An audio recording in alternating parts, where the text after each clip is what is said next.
The planet Orly was a jewel of the galaxy.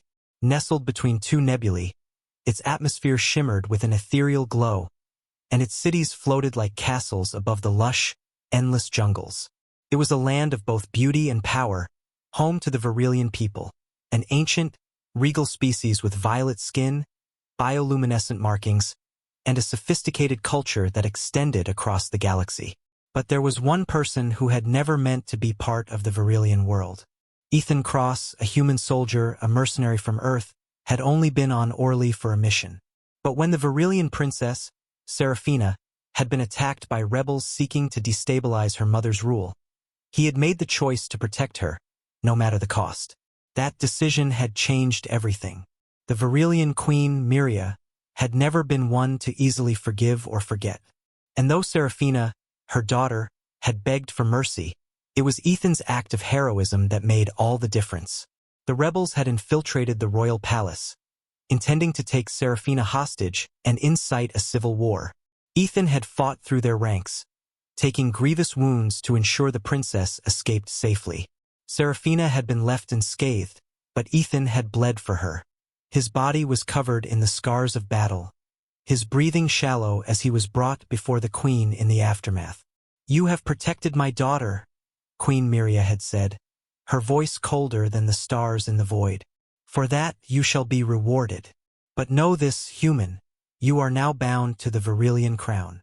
At the time, Ethan had thought it a formality, a simple gesture of gratitude, a reward, perhaps a gift, and a swift return to the life he knew.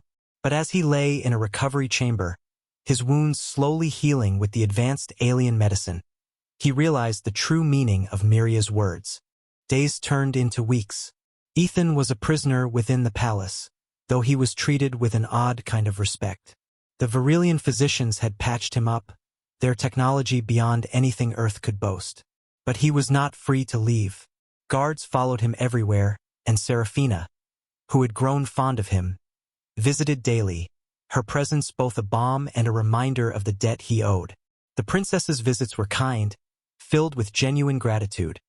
But Ethan couldn't help the nagging feeling that he was being watched. The queen's eyes were always on him, calculating, always one step ahead. "You saved my life," Seraphina said softly one day as she sat beside him, holding his hand gently in hers. "You did what no one else would." "I did what any man would do for someone they care about," Ethan replied, his voice hoarse, though his gaze was firm. "I'm just glad you're safe." Her eyes softened. "You've given up so much for me. I don't know how I can ever repay you."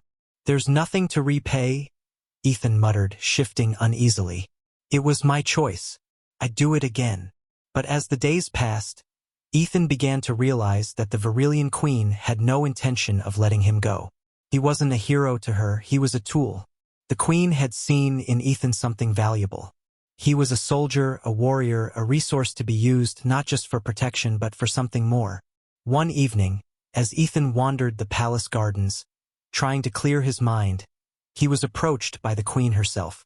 Tall and regal, her violet skin glowing in the moonlight, Queen Myria's presence was both commanding and intimidating. Her gaze held centuries of wisdom, and her express, "You're troubled human," she said, her voice low, carrying authority with each word. Ethan turned, offering a curt nod. "You've kept me here long enough. I'm not a prisoner. I'm a soldier. I don't belong in a palace." Myria studied him for a moment, her eyes sharp. "You are more than a soldier, Ethan Cross. You are a symbol now. You saved my daughter's life, and that has consequences. You've earned a place in this world, whether you accept it or not."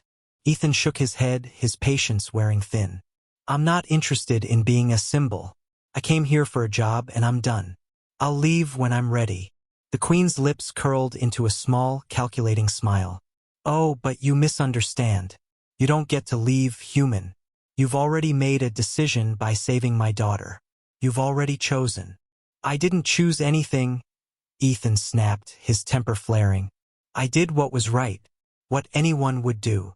"Exactly," Myria said, her voice becoming cold and heavy. "And that is why you are bound to us. You bled for my daughter. You belong here now. To leave would mean dishonoring that sacrifice." Ethan's chest tightened. I never wanted this. I wanted to do my job and leave, not be entangled in a political game. The Queen's eyes glinted with something deeper, something unsettling. You are far more important than you realize. You may think you are just a soldier, but to my people you are the key. You are the man who saved the princess, the human who proved your worth. That makes you invaluable. And I will not let you go so easily. Ethan spent the next few days pacing in his quarters, his mind racing with thoughts of escape. He had no desire to become a pawn in Varillian politics. The longer he stayed, the more he realized that Queen Myria had no intention of letting him leave. His presence was a symbol of their strength, proof that even the humans could be swayed, and perhaps even brought under the Varillian banner. Seraphina's visits were constant, though she always tried to mask the guilt she felt for the situation. Ethan saw through it, though. She cared for him, but the weight of her mother's expectations was a burden she could not bear alone. One evening, after another tense conversation with the Queen, Ethan found himself once again in the gardens, trying to clear his thoughts.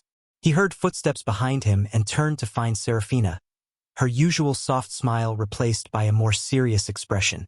You can't keep me here forever, Ethan said, the frustration evident in his tone. I know, Seraphina replied, her voice soft. I never wanted this for you, but my mother, she's stubborn. Once she has her mind set on something, there's no changing it. Then let me leave, Ethan said urgently, stepping closer to her. I don't belong here. You deserve someone who can be by your side in the way you need, not a human soldier who is only here because of a debt. Seraphina's eyes shone with unshed tears, but she didn't back away. You don't understand. You're more than just a debt to me. You saved my life, and I can't lose you. Not now.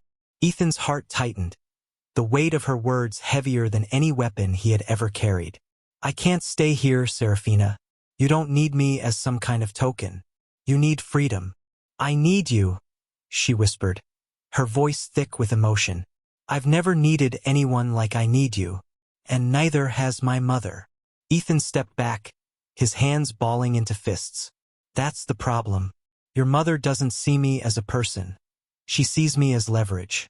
She's using me as some kind of symbol to keep her throne secure. Seraphina shook her head, her hands trembling. She doesn't see it that way, but I do. I see the way you fought for me, the way you bled for me. I'll talk to her. I'll make her understand. Ethan's gaze softened.